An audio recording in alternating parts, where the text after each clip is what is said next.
दुनिया बोलती है कि मैं घर से भागी हुई लड़की की बहन हूं,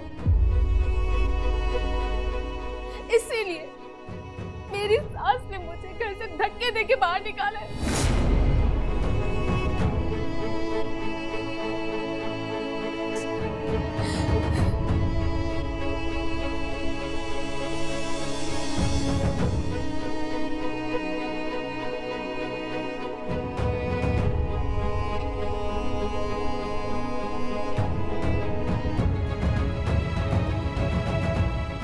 मैं नहीं बोलती अभी, दुनिया बोलती है कि मैं घर से भागी हुई लड़की की बहन हूं,